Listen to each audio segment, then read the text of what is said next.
Jadi di sini saya akan menjelaskan materi tentang kepemimpinan dan kepercayaan. 4 faktor kepemimpinan, yaitu yang pertama, pengikut adalah orang yang berbeda memerlukan gaya kepemimpinan yang berbeda. Yang kedua, pemimpin, yaitu kita harus memiliki pemahaman yang jujur tentang siapa diri kita, apa yang kita ketahui, dan apa yang mampu kita lakukan. Lalu komunikasi, yaitu kita harus memimpin melalui komunikasi dua arah. Dan yang terakhir yaitu situasi, yaitu semua situasi berbeda. Ada apa yang kita lakukan dalam situasi kepemimpinan tidak selalu berhasil dalam situasi yang lain. Apa itu kepemimpinan? Jadi kepemimpinan adalah kemampuan untuk mempengaruhi perilaku orang lain atau kelompok ke arah pencapaian tujuan organisasi. Jadi kemampuan untuk memutuskan apa yang harus dilakukan dan mengajak orang lain agar mau melakukannya. Apa sih perbedaan pemimpin dan manajer?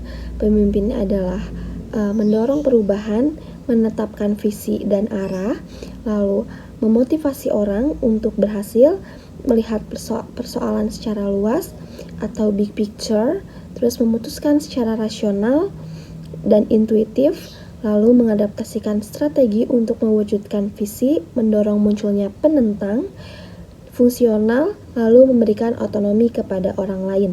Kalau manajer yaitu mengelola status quo, fokus pada rencana, jadwal, anggaran, memantau dan mengontrol sumber daya, lalu mengelola sasaran yang rinci dan penting, dan menganalisis, mengevaluasi, memutuskan, mengacu pada strategi, dan mengubah secara inkremental, mengontrol penentang agar pekerjaan selesai, mendelegasikan.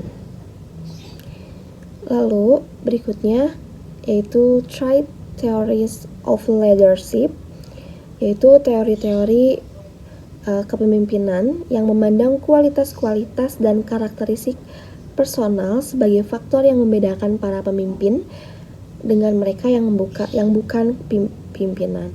Lalu yaitu karakteristik pemimpin, yang pertama jujur, yang kedua visioner, yang ketiga inspiring, yang keempat kompeten atau cerdas, yang kelima adil, dan yang terakhir yaitu supportive.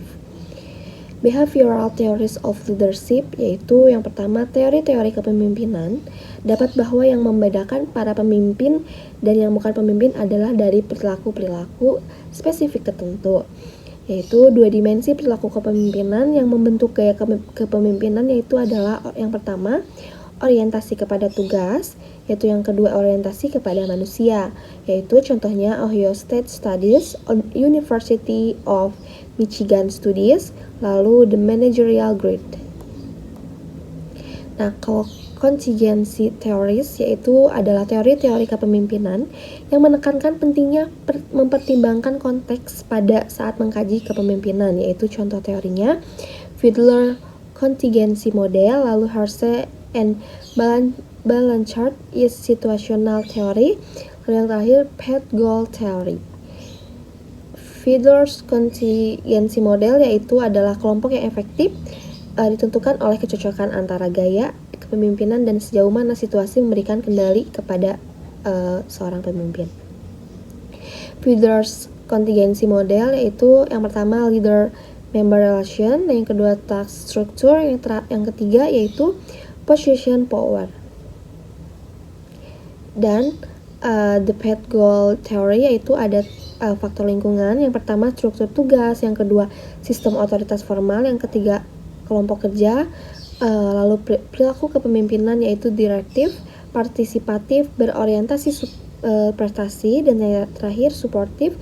Lalu faktor pengikutnya, yang pertama locus of control, pengalaman, perceived ability. Karakteristik pemimpin transaksional yaitu yang pertama contingent reward, manajemen by expectation atau aktif, lalu manajemen by expectation atau pasif, dan laissez-faire leader.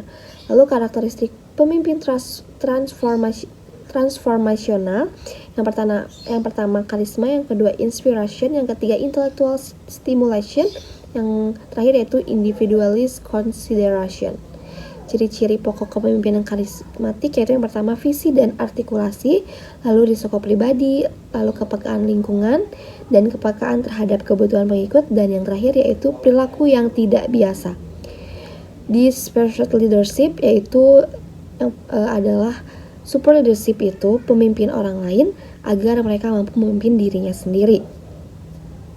Nah, karakteristik pemimpin tim, yang pertama penghubung, yang kedua trouble, yang ketiga pengelola konflik. Lalu memimpin diri sendiri, karena semua organisasi memiliki pengikut lebih banyak ketimbang pemimpin. Jadi, pengikut yang tidak efektif lebih mungkin menjadi menghambat bagi suatu organisasi daripada pemimpin yang tidak efektif. Dan gaya kepemimpinan pria dan wanita itu berbeda.